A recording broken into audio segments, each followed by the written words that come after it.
Hey all, welcome to Parker's Reefs. On today's episode, I'm going to tell you just how much my dream reef tank cost to build.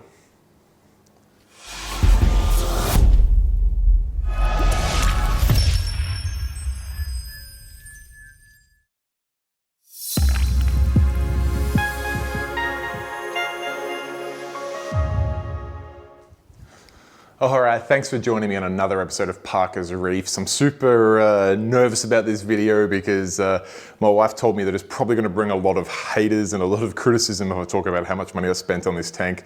Let me just reassure you this is not some sort of odd flex or power play. I just wanted to put the video out there because one, I've had a lot of people asking me about how much money I've spent on this tank, despite the fact I've been totally open with every single video, every step of the way.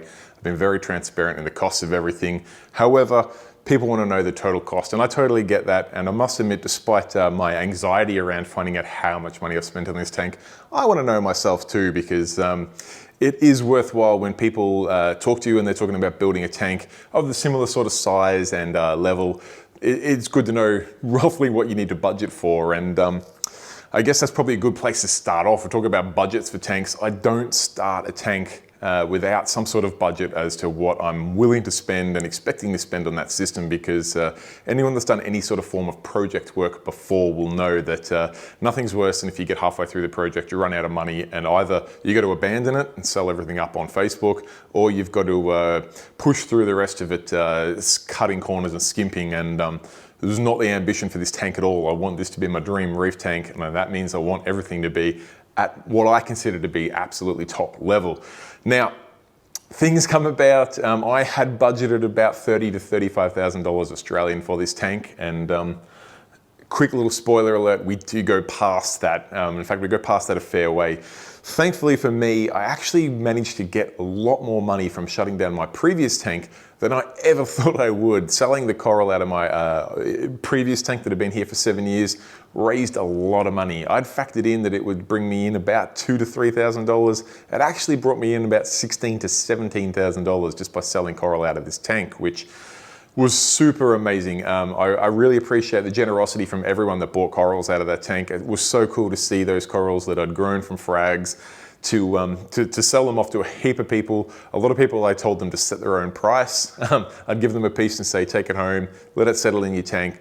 Once it's been in there for a while and you're happy with it, here's my bank details, transfer me whatever you're comfortable with. And I have to admit, I was 99% of people overwhelmed with the generosity at which people sent money to me. And that actually allowed me to go considerably over budget on this tank. Now, the budget of $30,000 to $35,000, okay, I'll give you a little background on how I managed to come up with that money.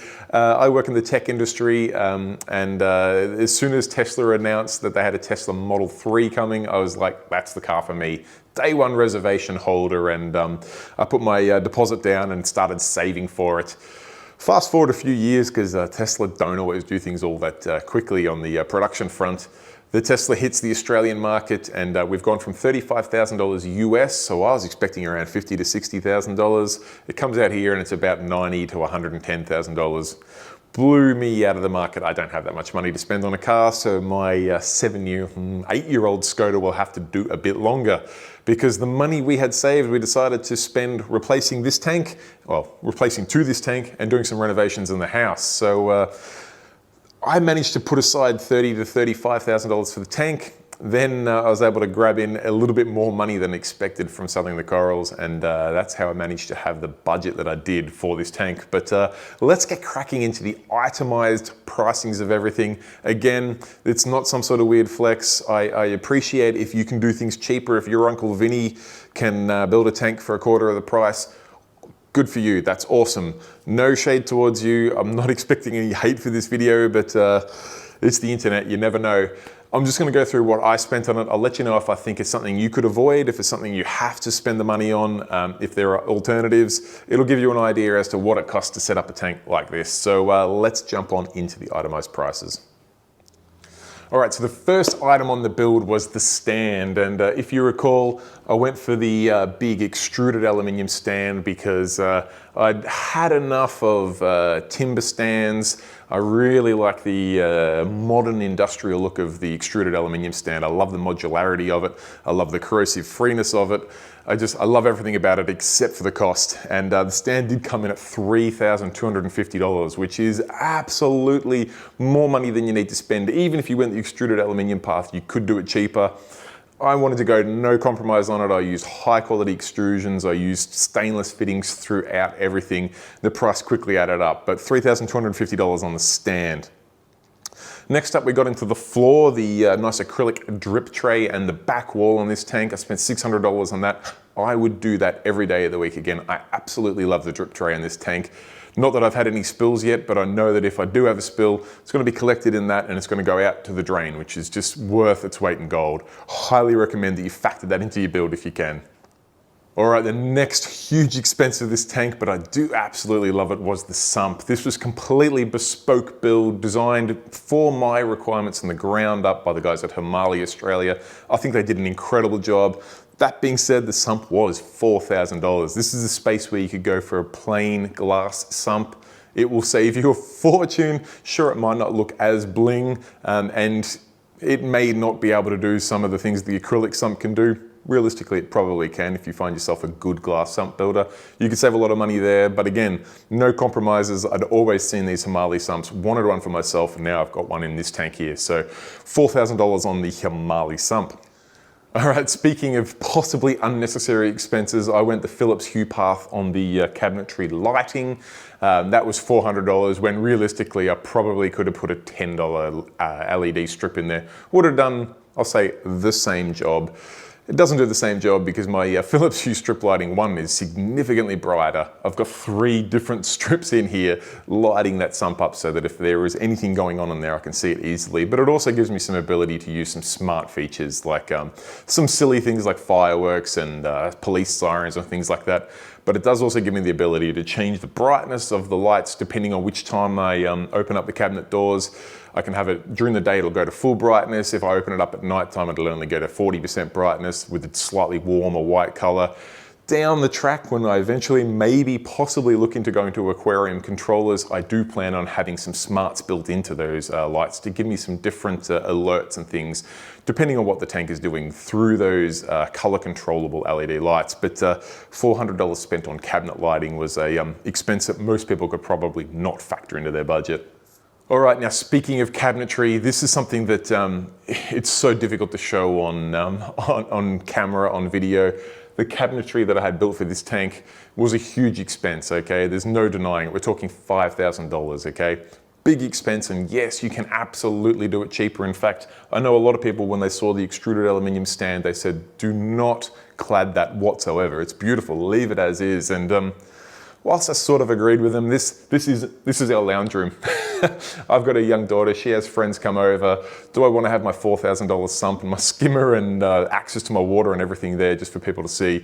No, I don't. Plus I want to enclose it all for that clean look, keep noise out, keep the moisture and things like that. Our kitchen's just over there. I don't want cooking oils and stuff like that making its way into the water. So the cabinetry has a functional purpose, but it is also just so beautiful. And when you see this cabinetry in person, it just exudes quality. The Kitchen Design Center, a big shout out to Hayden, did an absolutely unbelievable job designing every single detail of this cabinetry, all the way up to the motorized canopy here, which I mean, that did add $1,500 to the price. I mean, if I just went for the manual ones like I did there, rather than having the fancy doors like that, I could have saved myself $1,500, but what's a dream reef tank with compromises, hey? So $5,000 on the design, the supply, the install, the follow-up visit to make sure everything was perfect. It's a lot of money, I'm not gonna sugarcoat it, but it was money absolutely well spent. And you know what they say, happy wife, happy life. And my wife is so happy with how this cabinetry looks. She thinks it's the nicest piece of furniture in our house, and I tend to agree with her. All right, speaking of things inside the canopy, you may or may not have seen that I have a motorized light frame in there. Total unnecessary expense, but I have to say, on a tank this tall, it's really handy. I'll pop that open again because why not?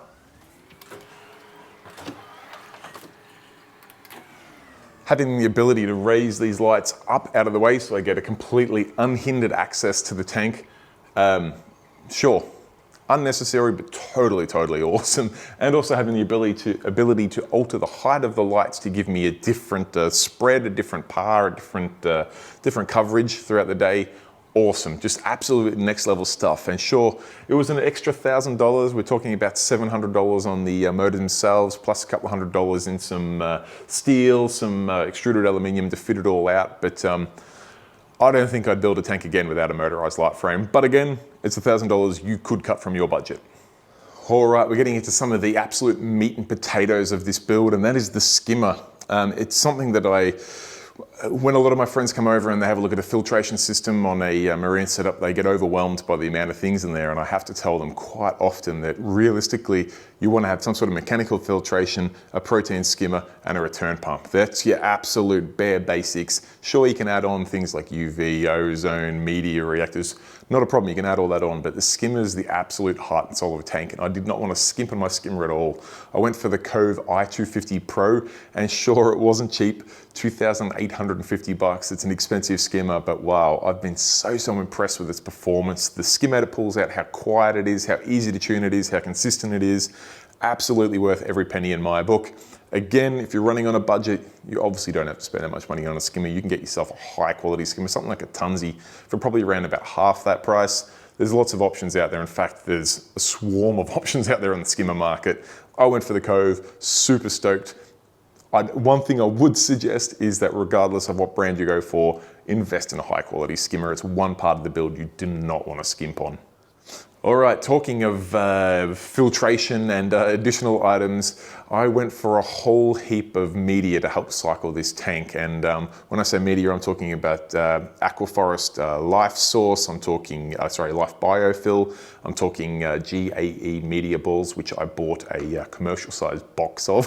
I wanted to have a lot of media in this tank, and I wanted to get some of it seeded in my other tanks and my fish holding systems to bring into here once the water was in there and ready, just to help get some diversity and help speed up the cycle with the system.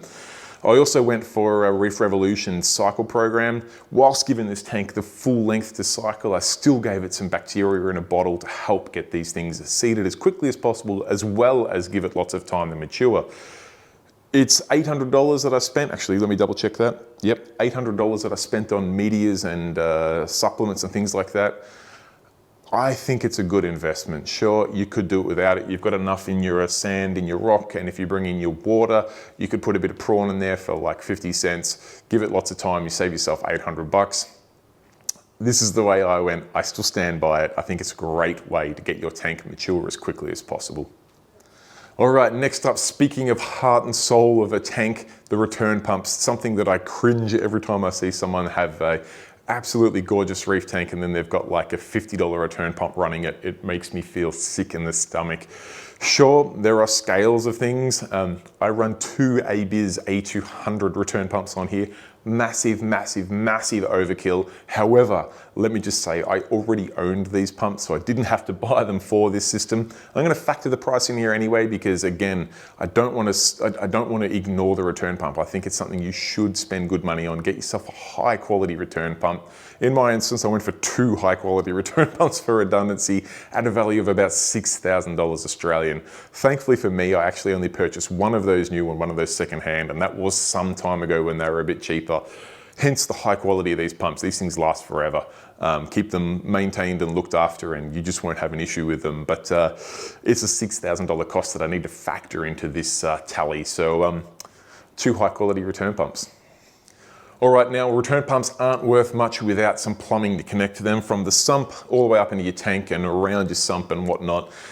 Plumbing is one of those things I think you do need to factor in decent money in. It's something you sort of think that you're going to pop down to your local hardware store, pick up maybe $100 worth of bits and pieces, a bit of glue, and you're good to go.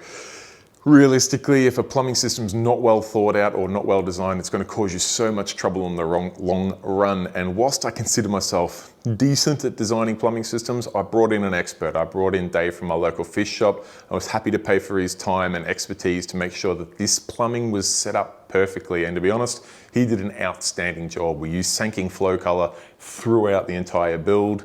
The plumbing is absolutely high quality. The gate valves, everything is just beautiful. And then the design that Dave put in was just second to none. It did end up costing me $1,500 total, but again, money well spent in my books.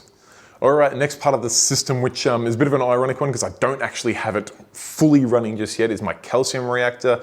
But I am getting to the point now where I'm starting to pump calcium, alkalinity, and magnesium into this tank. I'm doing it via dosing at the moment, but very soon, that's a temporary scenario. Very soon I'll hook up the CO2 to my calcium reactor and have that maintain the tank. That being said, I went the incredible Sea-Torch calcium reactor, and wow, what a beautiful piece of gear it is.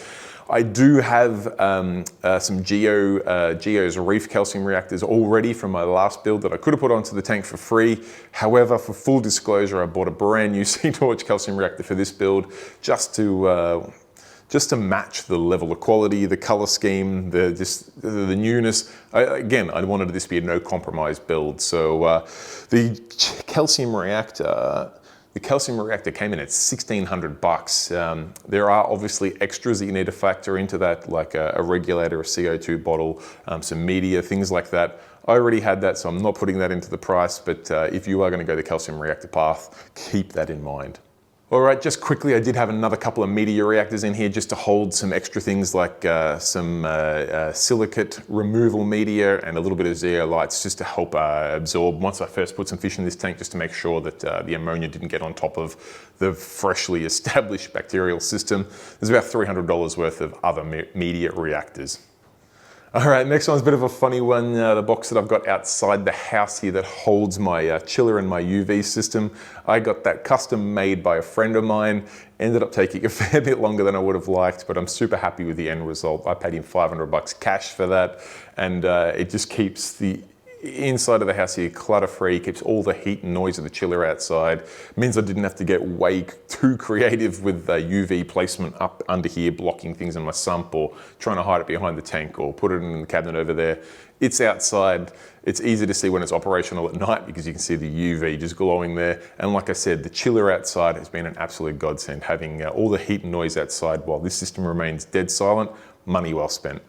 Okay, and speaking of the box outside, I've obviously got the chiller and the UV itself, two fairly expensive components, but two things that I really think are a solid investment. I didn't run a UV. Well, I had a very small UV, probably ineffective, and I never ran a chiller before on a tank. So these were two components that were completely new to me. I relied with my previous system just to run on fans and the house air conditioning. And whilst it did the job quite well, in fact, it kept the system at a stable temperature, it also got pretty noisy, and I always had to have the canopy open so that it could get air from the air conditioner. The fans humming away on hot days, late into the night, didn't always make the fish tank the most popular thing. So having a chiller outside, keeping all that heat and noise outside, incredible. However, the chiller did frustrate me a little bit in that it was about $1,850. I thought it was Wi-Fi compatible, had to buy the extra Wi-Fi adapter for it. Brings the price up to just over $2,000. A little bit frustrating, but I must admit the Techo Connect little module has been really good since then. The UV picked up from Fresh by Design, absolute beast of a unit. We're talking about $1,360 for that by the time you get it here. People that know me know that it's not that I'm against quarantining, I'm against myself quarantining. I don't have the knowledge, the time or capability of quarantining fish to the level they need to be quarantined for success, so I don't do it. That means that I do have fish list restrictions. I don't pick fish that are prone to disease. Fish that are slightly higher risk, I do pay other people to quarantine. And then with the UV on my system, I figure that's covering my three bases for success. On my previous tank, I only did 2 of those because I didn't have the UV system, and I was managed to get away scot-free over 7 years. So hopefully by adding the UV, I'm going to continue that good run. But everything in this hobby is a risk, I guess. But the UV system and chiller, that is, when you add those 2 up there, you're talking almost $5,000 worth of components there, which obviously adds to your budget very quickly. All right, next up was something else that I had not had in my previous tank, and I have to tell you, it gave me anxiety. Almost every day there was a storm or a heat wave or, I don't know, anything. If I'd heard about a car hitting a power line, I would stress that the tank would be without power, and it was something I told myself, I was not going to do with the new system. So I put in a battery backup. There's a full detailed video on all of the things I went through. I looked at the Tesla Powerwall, I looked at off-the-shelf battery backups, and then I eventually ended up DIYing a pretty big one myself. I couldn't be happy with the outcome. It cost me $3,200. This tank is completely backed up and will run for hours. And I'm talking hours without power. And if I need to, if it's going to be a longer power outage, I can turn off things like some of the lights, half the flow pumps, the reactors, things like that if I need to make that stretch days, which thankfully doesn't happen too often here. But knowing that I've got the entire tank backed up in emergency, well worth $3,200. Okay, just a quick little, I guess as part of the infrastructure, I went for a PVC base and foam, sorry, not PVC, acrylic base and foam. Acrylic costs money, these big sheets. I could have gone for a marine ply a lot cheaper, but I wanted to match the roof of the cabinet with the rest of the cabinet, so I went for a nice gloss white acrylic, and of course some nice industrial grade foam to make sure that this tank didn't get any pressure points. That stuff adds up, talking $200. All right, next component, another one that you probably don't have to go this kind of money on. You could get a basic overflow included. I went for the Shadow V2 because my previous tank had a huge column for the overflow, a big internal one. I didn't want to do that again. I went for that tiny little Shadow V2 overflow up there. It's great, it does a really cool job. It's super slimline. It does everything you want. It's $475. So the price adds up, but it's just one of those things. Put aside $500, you'll get a wicked overflow, happy days. All right, next up is probably the steal of the entire build, and that is the glass box itself. This tank I had custom built by Waterbox, and I kid you not, I got it here delivered for $4,000 Australian. Now, I could have been lucky, I could have got in before some sort of price rise while exchange rates were good, could have been a mates rates price. I don't know what it was, but it cost me $4,000. I was honestly probably budgeting maybe double that, and if you are looking to build a tank of this size, this quality, I'd honestly probably factor in $8,000 to $9,000 for the tank. I got mine for $4,000, so happy days. All right, the next one is something that people often forget about. People sort of don't put a lot of value in sand. When you're setting up a reef tank, you got to pay for sand. You don't want to go down to the beach and take it. 1, it's normally illegal. 2, you probably bring in all sorts of horrible, nasty stuff. And 3, it's normally just the wrong grade of coarse sand. It'd be really fine and it'll just float all over your tank. It's a bad idea. You got to buy sand, okay? I know most experienced reefers will know this, but if you are looking to get into the game, you got to factor some money for sand. I spent $350 of sand in this tank. It's just one of those things you don't often consider as an expense until, of course, you have to open up your wallet for it. So $350 in sand. All right, next up is the rock, and it's something that I guess has changed a little bit. People have never ever budgeted enough for a rock. It's not cheap stuff. Whether you go live rock, you go artificial rock, whichever path you go, it's expensive, right? Thankfully, these days, we don't go for the same amount of rock in the system that we used to, which probably saves us a fortune, but you need to factor in probably about $20 a kilo for rock, again, whether it be live or artificial rock. In this system, we spent $1,400 on rock, and I actually think I got a fairly good steal on that. Dave built the aquascape for me. I don't think he charged me for his labor because I know the dude spent many hours on it. So realistically, you probably need to factor in $2,000 to $2,500 for a complete rockscape for a tank this size. But full disclosure, I spent $1,400 on mine, and I want to report on what I've spent on my dream reef tank. So $1,400 on rock. All right, now comes to one of the most important parts of a reef tank build that people overlook. And I've been commenting on this with people that ask me questions about why is their tank not going as well as it should be, or what do they need to do to fix it? They're having some algae issues. I think 99 times out of 100, I reply with, you do not have enough snails. It's one of those things that people, again, they don't want to spend the money on it. I get it because they're expensive and it doesn't feel like they're adding that much benefit to your tank, but snails are a game changer. Don't be afraid to throw a heap of snails at your tank. I've got only half a dozen strombus in this tank at the moment. I will add more if the sand starts to get dirtier again, but you can see my sand's holding up really well. I've put a bunch, and I mean a bunch of trochus snails in there. It doesn't look like it, they're hard to see. They go into the rock and they blend in, but I've got probably 30 to 40 trochus snails in there. And thankfully for me, I was able to harvest a ton of turbo snails out of another tank, which saved me a fortune because they normally sell for about $4 each. But that being said, I spent $600 on snails, which it's a lot of money, but trust me, it's so much better spending the money on snails. You want to add them in gradually. You don't want to just chuck them all right at the start. You want to make sure there's enough food for them.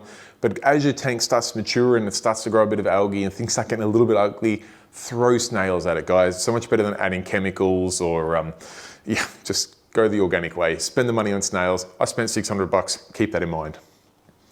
All right, next up we get to some more equipment. My Tunzi Stream 3s, got one up in each corner there, $600 a piece, so they roll at $1,200. Awesome pumps, absolutely love the side-to-side flow that they give without having to have any dry sides on the outside. $1,200 on Tunzies. All right, next one. This one's a little bit controversial because I've been told numerous times I overdid this, and whilst at this point in the game I feel like it is overdone, knowing from experience on my previous build, I needed flow so much once the tank grew in. I've got 4 MP60s on my back wall. These things aren't cheap. 4 of them roll at $4,400, which is a huge amount of money to spend on flow when you've already spent a fortune on Abyss return pumps and Tunzi Stream 3s. However, I know that that tank now is future-proofed. I know that once those corals grow in, those Vortex are running at 8% power right now. I get that, it's a joke. I could have gone with maybe 2 MP40s. Instead I've gone for 4 MP60s, but it gives me the room to grow down the track.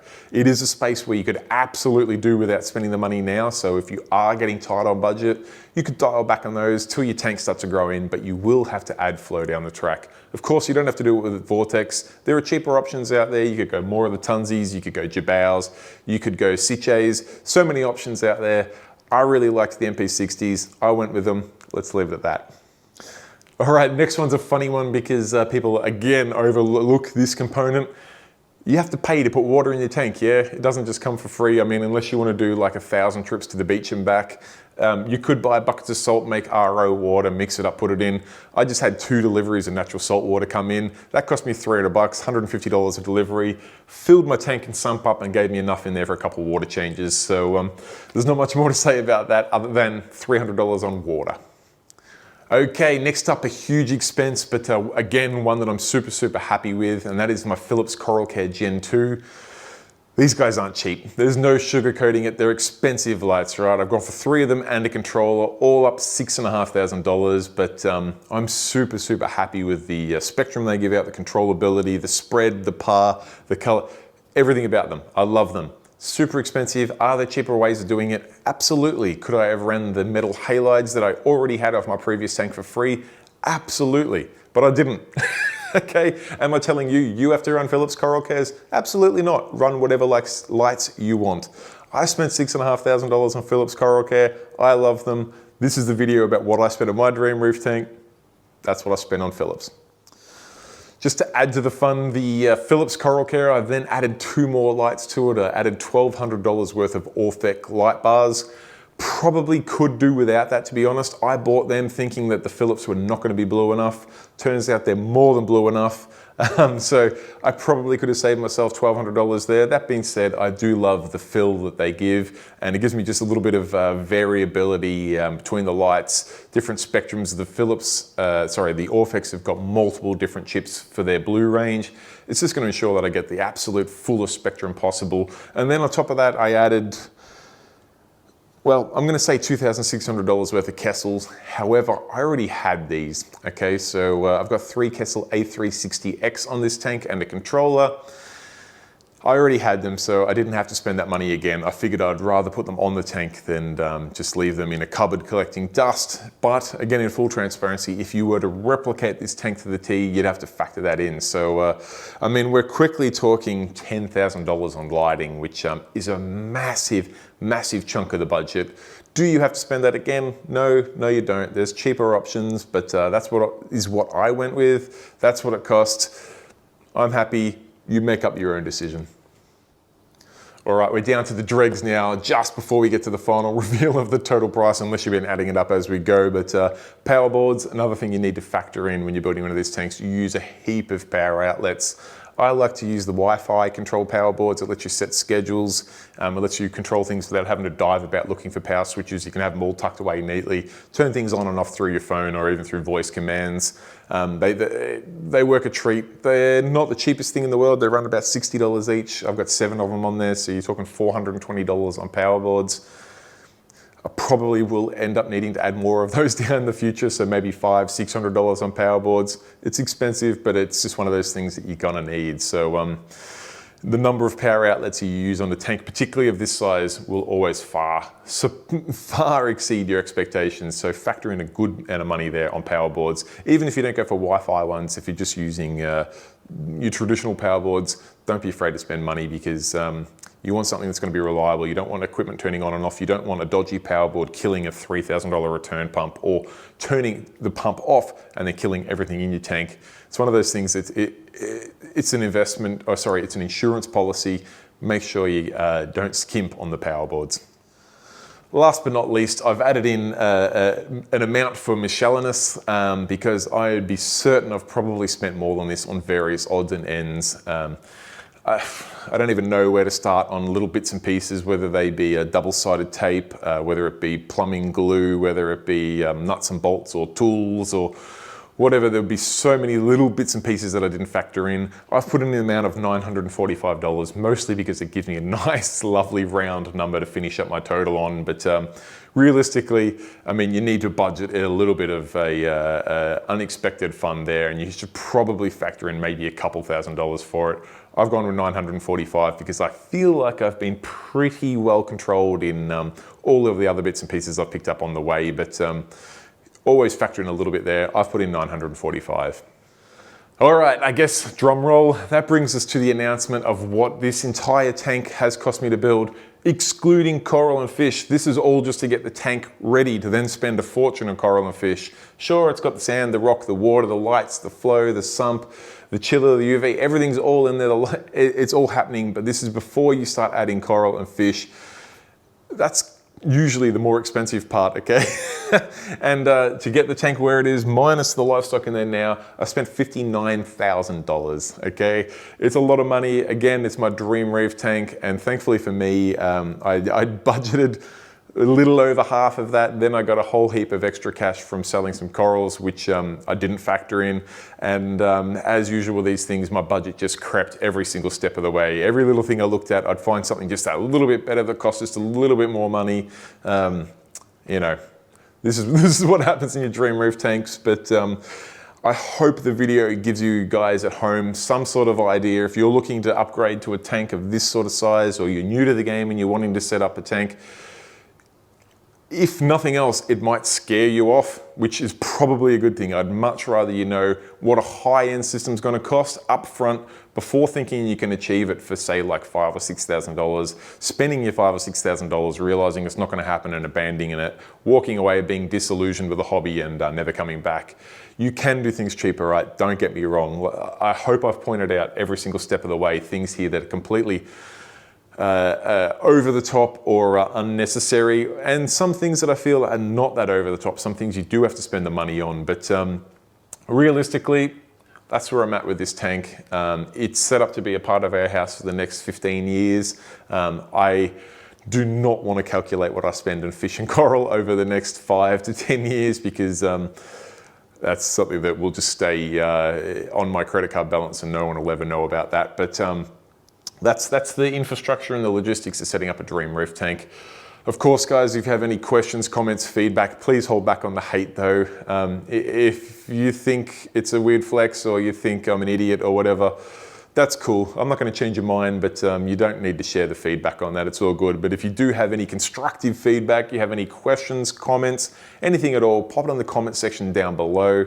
If you enjoyed the video, please give it a thumbs up. And if you want to see where the Dream Reef tank continues after I've spent all that money, as if anyone watches watches The Situation on TV, he has a famous line where he says, "We didn't come this far just to go this far." I couldn't feel any more the same about this tank than that statement there. I haven't spent all this time and money to get the tank to this far. This is just giving me the springboard to really start loading it up with some gorgeous livestock. So if you want to see the tank evolve over the coming years, make sure you subscribe and you won't miss any future updates on this tank.